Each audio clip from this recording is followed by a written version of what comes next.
আসসালামু আলাইকুম সুপ্রিয় শিক্ষার্থী বন্ধুরা,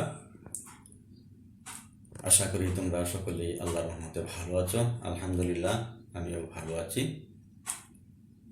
ডাক্তার আব্দুল মান্নান মহিলা কলেজের পক্ষ থেকে অনলাইন ক্লাসে তোমাদেরকে স্বাগত জানাচ্ছি। ইসলাম শিক্ষার এই ক্লাসে আমরা গত কয়েকটি পর্বে ইসলাম শিক্ষার পরিচয়, গুরুত্ব, বৈশিষ্ট্য এইগুলি নিয়ে আমরা আলোচনা করেছিলাম। আজকে আমরা ইসলাম সংস্কৃতি নিয়ে আলোচনা করব।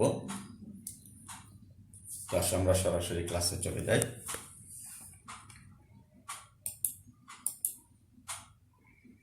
প্রথম অধ্যায় আজকে হচ্ছে অষ্টম পাঠ, ইসলামী সংস্কৃতির পরিচয়, ইন্ট্রোডাকশন টু ইসলামিক কালচার। শিক্ষণফল এই পাঠ শেষে আমরা সংস্কৃতি ও ইসলামী সংস্কৃতির পরিচয় অনুধাবন করতে পারব, সংস্কৃতি কিভাবে গড়ে ওঠে তা ব্যাখ্যা করতে পারব, ইসলামী সংস্কৃতির উৎস, উদ্দেশ্য, লক্ষ্য বিশ্লেষণ করতে পারব। তো প্রথমেই ইসলামী সংস্কৃতির পরিচয় জানার পূর্বে প্রথমে আমরা সংস্কৃতি কি এই বিষয়টা নিয়ে একটু কথা বলবো। তো দেখো, সংস্কৃতির পরিচয়। সংস্কৃতি অর্থ হচ্ছে কৃষ্টি বা উৎকর্ষ সাধন, পরিশীলন, শুদ্ধিকরণ, নির্মলকরণ ইত্যাদি। এই সংস্কৃতির আরবি প্রতিশব্দ হচ্ছে সাকাফা বা তাহজিব, তার অর্থ হচ্ছে সফল হওয়া, শিক্ষণ, প্রশিক্ষণ পাওয়া, আর এটাকে উর্দুতে বলা হয় তামাদ্দুন। আর সংস্কৃতির ইংরেজি প্রতিশব্দ হচ্ছে কালচার, যার অর্থ হচ্ছে কর্ষণ করা। অমসৃণ জমিকে যেমন কর্ষণ করে মসৃণ এবং ফল ফসল উৎপাদনের উপযোগী করা হয়, তেমনি সদাচরণের কর্ষণ বা অনুশীলন দ্বারা ব্যক্তি বা জাতি পরিশীলিত বা উন্নত হয়। মোট কথা, পরিশীলিত, পরিমার্জিত, উন্নত, রুচি সমৃদ্ধ জীবনবোধ ও জীবনাচারকে সংস্কৃতি ও কৃষ্টি বলা হয়। তাহলে সংস্কৃতি কি জিনিস, এই আলোচনা থেকে আমরা মোটামুটি একটা ধারণা পেলাম যে সংস্কৃতি হচ্ছে একটা জাতির আচার আচরণ, যে আচার আচরণগুলি হবে কিরকম, পরিশীলিত এবং পরিমার্জিত। তাহলে এর বিপরীত যদি কিছু হয়, অর্থাৎ যেগুলি শীল নয়, অশ্লীল, সেগুলিকে আমরা কি বলবো না, অসভ্য বা অশ্লীল, সেগুলিকে আমরা সংস্কৃতি বলতে পারি না। তাহলে কি বলতে পারি আমরা সেগুলিকে? সেগুলিকে আমরা অপসংস্কৃতি বলতে পারি, যেগুলি রুচির সাথে যায় না, যেগুলি রুচি সমৃদ্ধ নয়, যেগুলি পরিমার্জিত নয়, যেগুলি শালীনতা বর্জিত, সেগুলি মূলত সংস্কৃতি নয়, সেগুলি হচ্ছে অপসংস্কৃতি। তাহলে সংস্কৃতি সম্পর্কে আমরা একটা ধারণা পেলাম। তা আসো দেখি এখন ইসলামী সংস্কৃতি কি। আমরা সংস্কৃতির যে ধারণাটা পেলাম মূলত সেটাই, তবে সেটার মধ্যে যদি আমরা ইসলামাইজেশন করি, অর্থাৎ ইসলাম অনুমোদিত, ইসলাম নির্দেশিত মুসলিম মিল্লাতের জীবন পদ্ধতি হলো ইসলামী সংস্কৃতি। মুসলিম জাতির যে জীবন পদ্ধতি, জীবনাচার, যে জীবনবোধ, সেগুলি হচ্ছে ইসলামী সংস্কৃতি। অন্য কথায়, ইসলামী জীবন দর্শন ও জীবন বিধান অনুশীলনের ফলে মানুষের ব্যবহারিক জীবন ও পরিবেশে যে সংস্কৃতি ফলিত হয় তাই ইসলামী সংস্কৃতি।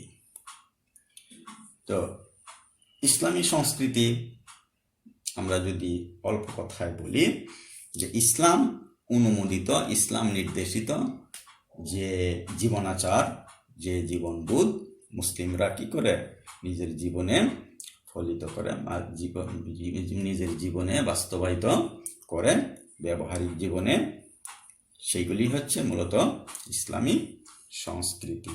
এক কথা, মুসলমানদের সার্বিক জীবন পদ্ধতি হচ্ছে ইসলামী সংস্কৃতি। তো এই ইসলামী সংস্কৃতির তার কিছু নিজস্ব স্বকীয়তা আছে, যেটা অন্যান্য সংস্কৃতি থেকে তাকে পৃথক করেছে। এগুলি আসলে ইসলামী সংস্কৃতির একটা বৈশিষ্ট্য বলা যায়। তো বৈশিষ্ট্য আমরা পরবর্তী ক্লাসে বিস্তারিত আলোচনা করব। তো ওখানে সংস্কৃতির পরিচয় যেহেতু আমরা দিচ্ছি, এই জন্য তার একটা স্বকীয়তাও আমরা এখানে নিয়ে আসছি। ইসলামী সংস্কৃতি একান্ত নিজস্ব কিছু দিক, যেমন এর একটি নির্দেশক আছে, একটি আদর্শ আছে, একটি লক্ষ্য উদ্দেশ্য রয়েছে। ইসলামী সংস্কৃতির নির্দেশককে, ইসলামী সংস্কৃতির নির্দেশক হচ্ছেন স্বয়ং আল্লাহ। ইসলামী সংস্কৃতির নির্দেশক হচ্ছেন স্বয়ং আল্লাহ। আল্লাহ নিজেই বলছেন, উল ইন্না হুদাল্লাহ ওয়াল হুদা। আর এক জায়গায় বলছেন, যালিকাল কিতাবুল লা রাইবা ফি হুদাল্লিল মুত্তাকিন। মানে হেদায়েত একমাত্র, বলুন আল্লাহর হেদায়েতই হলো প্রকৃত হেদায়েত। অন্য আয়াতে যেটা বলা হচ্ছে, এ গ্রন্থ যাতে কোনো সন্দেহ নেই মুত্তাকিদের জন্য পথ প্রদর্শক। তাহলে দেখা যাচ্ছে যে ইসলামী সংস্কৃতির যে নির্দেশক যিনি, তিনি হচ্ছেন স্বয়ং আল্লাহ। আল্লাহর প্রদর্শিত পথই হচ্ছে একমাত্র হেদায়েত। 2 নম্বর হচ্ছে, ইসলামী সংস্কৃতির একটা আদর্শ আছে।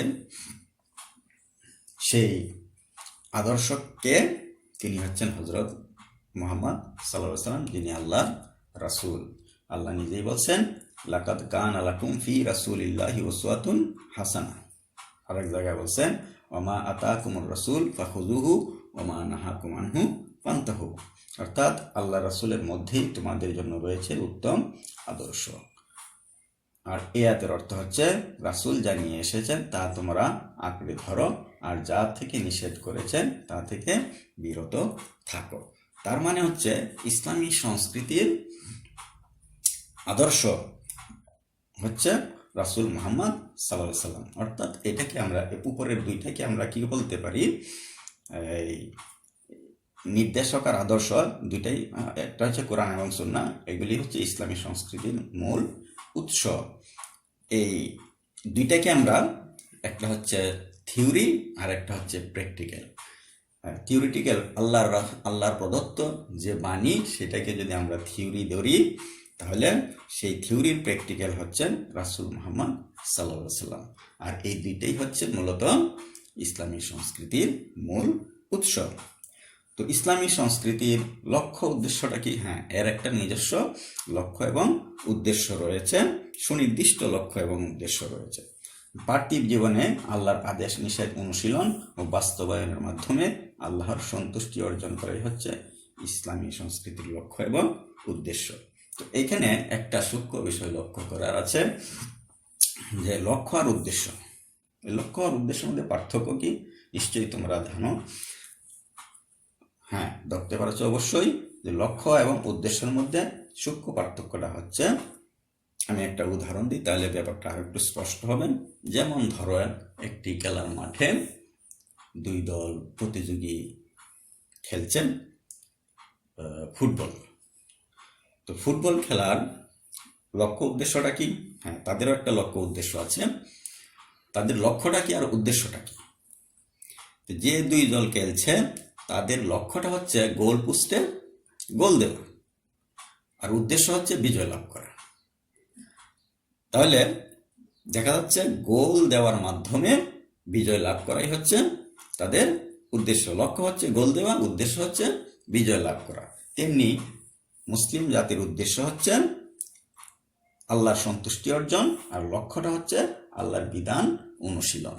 অর্থাৎ আল্লাহর বিধান অনুশীলন ও বাস্তবায়নের মাধ্যমে সে আল্লাহর সন্তুষ্টি অর্জন করবে। এটি হচ্ছে তার জীবনের লক্ষ্য এবং উদ্দেশ্য।